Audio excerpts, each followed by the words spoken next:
You had a great piece that came out, Scott, about the New York Islanders and Lou Lamoriello and Barry Trotz, and kind of how this is a turning point for Lou Lamoriello in some ways. What's the gist of what you believe is going on there in Long Island?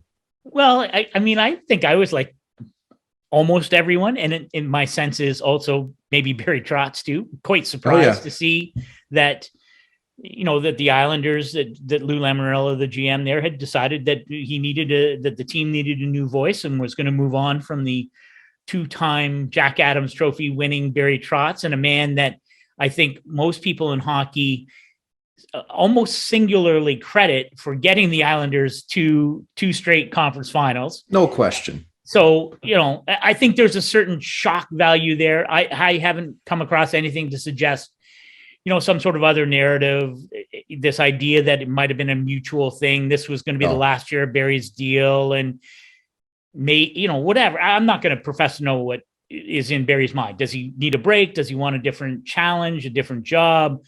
I don't know what the deal is, but listen, when you do that, and Lou Lamoriello, I didn't talk to anybody about this decision. I didn't talk to the players about it, which to me I would think would be a little bit troubling. But anyway, you make that decision. All right, now it's on you. And there's a guy that he's in the Hall of Fame. He's legendary. He's an iconic figure. Certainly the 3 Stanley Cups in New Jersey. But I just felt, and this was my opinion I share. His track record over many years now is suspect. And when you make this kind of decision, and he said now the players are on notice, and I would argue no, now Lou Lamoriello is on notice. And if I'm ownership, you moved into a new building, and this is your first full year there, because of course you had the 13-game road trip to start the season while your new barn is at Belmont is getting ready. So this is the first true full season. You missed the playoffs after going to the Final Four back-to-back. Boy, you better get this right.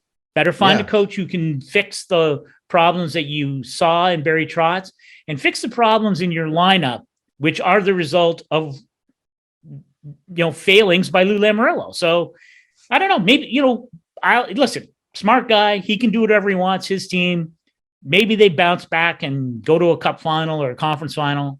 To me, that's a team life and death once again to make the playoffs. And I frankly will not be shocked if they're outside the bubble again next spring. There's no other way to say this, that Lou Lamoriello has struggled as a general manager since the salary cap came into place. Truth. Okay. Look at the record. And they got 2012, the Devils got to the finals. That was wild. I still can't get over that one. And listen, Pete DeBoer did a great job with that team. That was part of it. Yeah. But I have to question whether, as much as Lou likes to control things and it's his ship, is he really going to bring in 2 or 3 capologists to be able to work things and say, hey, you can't give this guy this contract. You can't give Kyle Palmieri that deal. You can't do this and expect to be competitive, because the loyalty factor is so big there. Andy Green comes back, Zach Parise back, and I'm sorry, man, I don't buy for a second that he didn't talk to the players. Now, and here's where semantics matter, Scott. In no way am I calling Lou a liar in any way, shape, or form here, because I think he is an incredibly honest man when you deal with him. But semantics matter and the wordage matters, because when he says he didn't talk to the players about this, all that means is he didn't look at Zach Parise and say, should we fire Barry? Yeah. When you have your year-end meetings, you talk to the players and you ask them, what were your impressions of the coaching staff? Yeah. And they give you the feedback. Okay. That to me, he had to have gotten a feel from the players that he really respects and trusts when you look back at, and we're talking about Andy Green and Parise, players that he's known forever. You really take their words into account. So, I think there's a little bit of deceptiveness there in some ways to say it was just a pure gut reaction, but we've also seen that previously from him. Maybe it was, remember, was it Pat Burns got canned like 2 weeks before playoffs or something crazy like that? Or I think he did a couple times. I think actually it was Claude Julien and Robbie Fatorik, if I'm not mistaken. Right. So, it just take it with a grain of salt, but they got to get it right. I mean, is Lane Lambert going to finally get a head job? Is John Tortorella going to come in?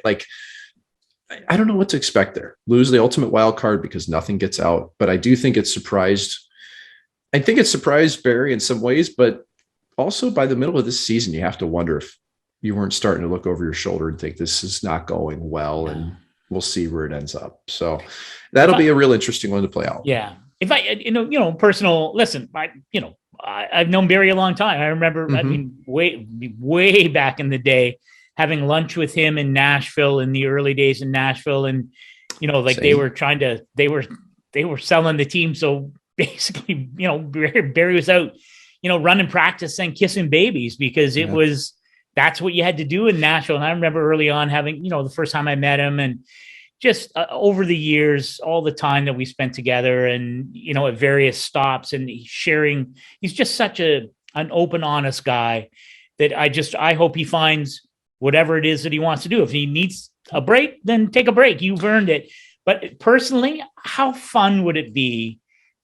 Manitoba native, I think he played and coached at the University of Manitoba. He cut his teeth coaching in Manitoba. Winnipeg Jets. I might be jumping right back on that Jet bandwagon if Barry Trotz ends up there. I'm just saying. My gut feeling is that, Barry has coached an awful lot of hockey without a break. A lot of hockey. Yeah. And a sabbatical would be amazing. Yep. But when push comes to shove, Barry coaches because he's a coach. So I, in my gut, think he's going to take time off, but my head says, better than that, Mike, because this is a guy who's driven and wants to win. So I'm intrigued to see how it plays out.